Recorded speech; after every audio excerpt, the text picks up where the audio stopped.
Good morning. Good morning. Yo here from Canine Learning Academy. I am streaming live and we are on day three, not six, of our 5-day challenge where we're just discussing how to desensitize your dog to the sound of fireworks and kind of get your animal, not just dogs, animal prep for the 4th of July festivities. So I am here streaming from StreamYard, and we are going to be streaming on our Facebook private page or group page because we are really trying hard to get everyone's pet completely comfortable with the festivities that are about to come. Those of you that have a brand new puppy, this is all new. It's important to kind of go through the process, even if you're really not sure of what your dog or what the expectations of your dog.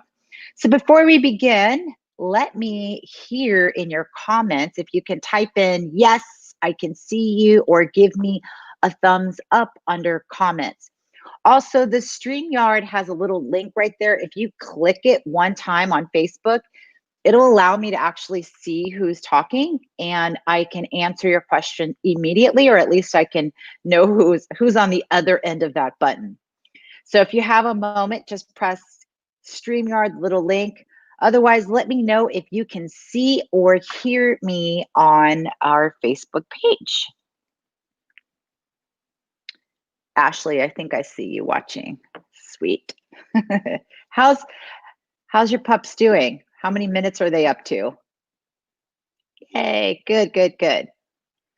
So I came from the gym this morning and it was a mandatory mask. Like you had to wear a mask the entire time you were in the gym, and that's new. So, and I've heard the beaches are going to close in LA County this Friday, Saturday, Sunday. So it got me to, well, first of all, it got me a little bit stressed about being here because it just means our beach is going to be completely impacted. But also, a lot of people are cool. Nice. Thank you. You can see and hear me. Love it. So it got me thinking, like, it is going to be a nightmare because people are still wanting to celebrate. And so that means that instead of, a light show and a fireworks show out in a controlled place, an environment that's, scheduled, I think a lot of that stuff is going to get canceled. Does anyone know in their area if they're going to, if a fireworks show is still on? If you can let me know. I was just like, this is going to get bad because people are going to just light off illegal fireworks. And it's not going to be, at a certain time at 8 or 8:30. It's going to be pretty much all night and all day if people can get away with it. So do you know anything in your area, what you've heard? If you could type it up in the chat so I can hear what's going on. I don't watch the news very much, but cool. Ooh, Ashley's got it down. Okay. So it says, I've taken a break on doing the sound desensitization each morning for 2 days due to our high stress level with fireworks at night. I love this, but we're heading into the mountains. Cool. So I love that you're recognizing when your dog needs a break. Bentley needed a break too because we got up to about 50 minutes. And I was actually in class last night. I was saying that I was irritated with the sound of the fireworks. I literally wanted to leave the room. But if your dog is showing signs of stress and it's not they're not seeing it and they're not feeling it, go ahead and take the noise back down and just end it. We've got to get through this together anyways. So you want to make it as positive as possible. Yeah, I don't watch the news either. Well, okay, so day one, day one, we talked about creating the safe space, and we talked about how to add the desensitization training into your dog's routine, your morning routine, or any mealtime routine. If you missed that, go ahead. It's up on YouTube now, so you can check that out on YouTube. And I think it's under training video 1. So Canine Learning Academy on YouTube. And if you haven't subscribed, all of these are all being uploaded to that as well. Today's focus is, yesterday we did the louder noises, the big bang, and then what was that?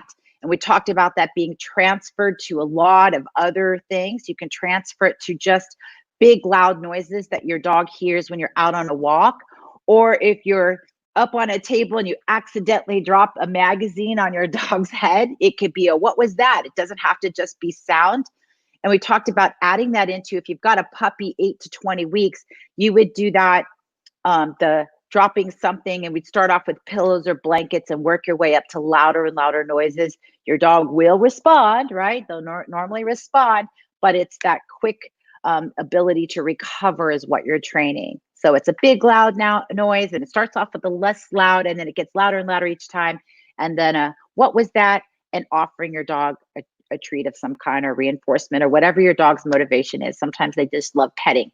So that was day 1 and 2. Those are already uploaded to YouTube. So if you missed it, grab those videos.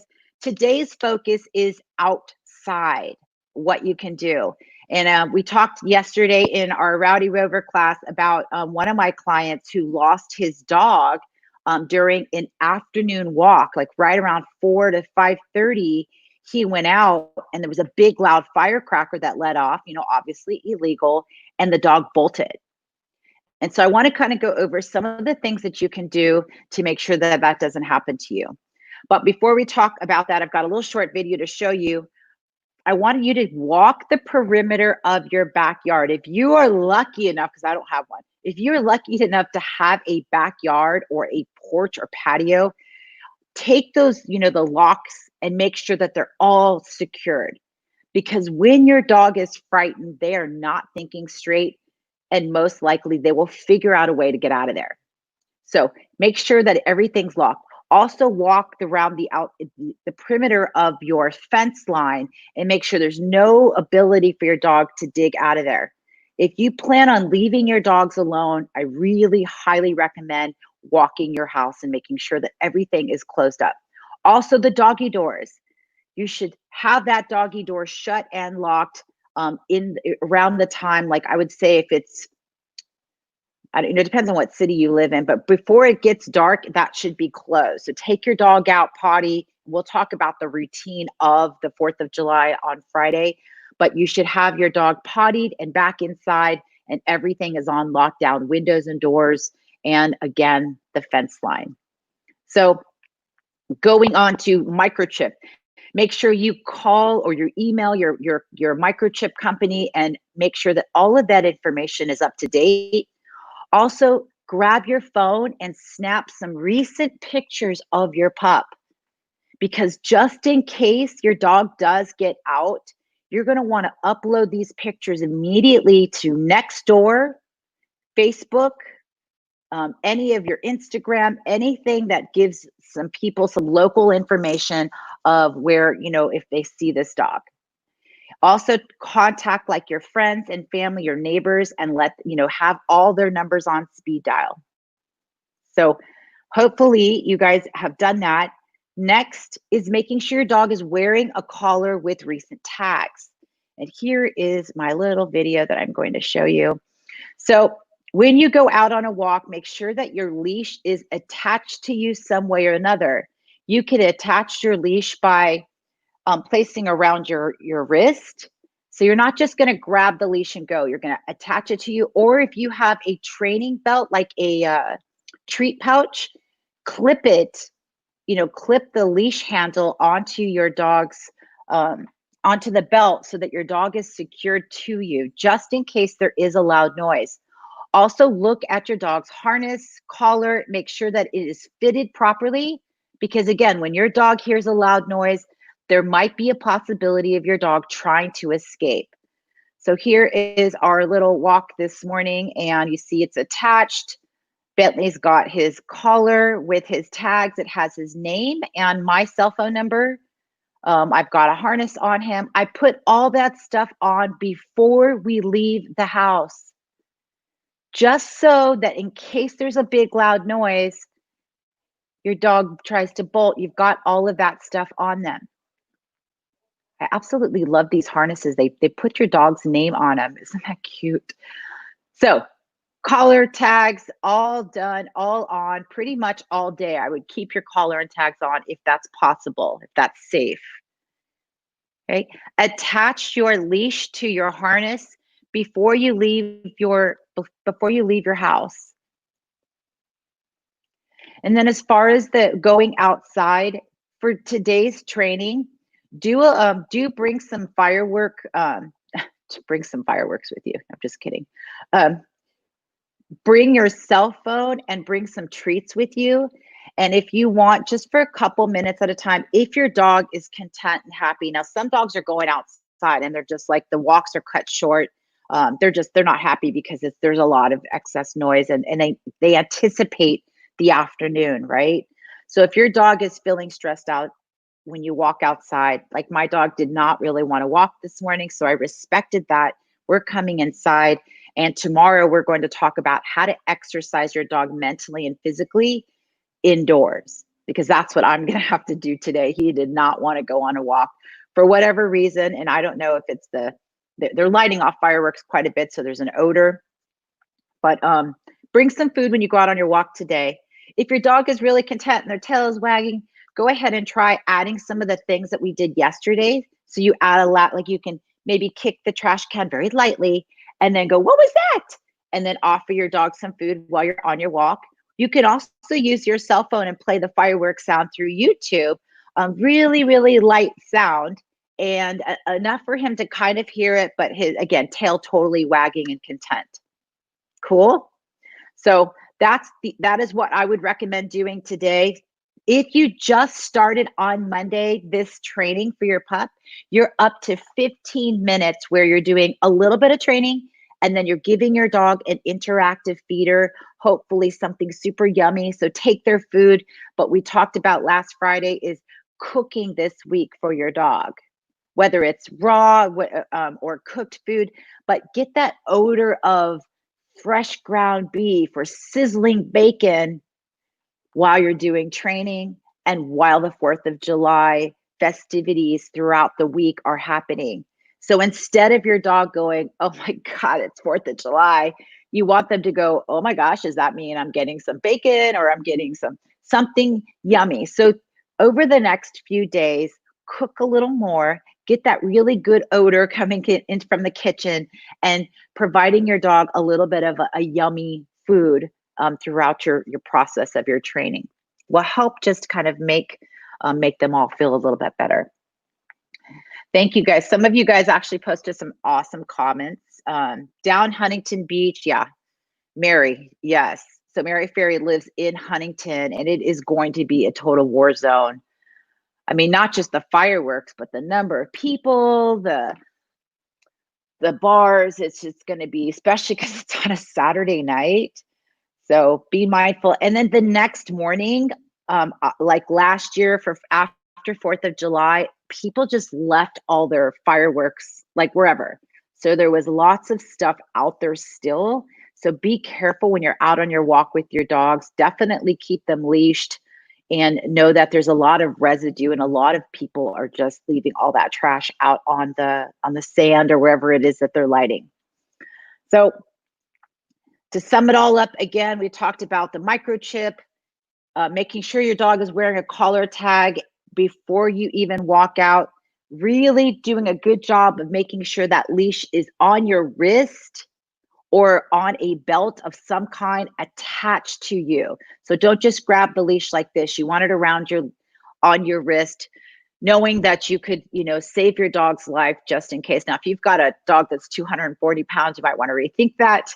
Probably outrun them, but just in case, just know that there might be a very loud noise during your walk and you've got to be ready to go. So have that stuff. Take a picture just in case your dog does go missing. And cool. Take a picture so that in case your dog goes missing, you can post on one of those platforms. So I know of Nextdoor. Does anyone know anyone else that any other forum that you might use? So there's Nextdoor. There's like the Facebook Lost Dogs page, right? Then there's different cities. Dogs typically are, when they do bolt, they're going to find a safe place, whatever that looks like. And it won't do any good, like, unless they're right there. Most dogs are in a state of, let me find safety. You yelling their name and stuff, usually they're not listening. They, even if they see you, they're like, I've got to hide. I've got to hide. So just be mindful that even their dog might be right down the street or next door. They might be totally hiding. And there's a whole. I actually have a PDF that I'll upload a little bit later. I'll try to upload it before 4th of July on what to do if your dog actually does go missing and search parties and things like that. But for now, just put those collars on. Make sure that all of your dog's equipment that you're using, so the harness is fitted a little bit more. Um, your collar is fitted so they can't slip out, and they've got those tags, and you've definitely contacted the microchip company and updated all of your information. Cool. Okay, guys, today's Wednesday, so you're up to 15 minutes. Those of you that started last Monday, 50 minutes, you're up to 50 minutes, and that's it. That's the farthest that you really need to go. Let's see, I like this. Cool. So Ashley said, I've been certain to make sure my neighbors and complex managers know my dog as well. Try to get everyone in the area. So yeah, if you have, I wouldn't say go make flyers right away, but definitely let your neighbors know, hey, I have a dog, and if something does happen, I'm going to be contacting you. So neighbors, Facebook, next door, and make sure that you've got a recent picture of your dog of all different angles, not just your dog's face, but like face, whole body, tail, some things that can really make sure that people know that that is your dog. Cool. Paw Boost and different cities lost and found Facebook sites, and Long Beach has a hashtag to add. Oh, good. What's the hashtag? Let's see. What is the hashtag? Hashtag. I guess there's a hashtag that certain cities use when they have a dog that's lost. That's good to know. But definitely do that right away. Again, if you've got a camera in your house, put that in the room. I've got one of those Furbos that spits out food, and it's a great little camera. Put that in the room where your dog is, so that you just have peace of mind knowing, okay, my dog is safe.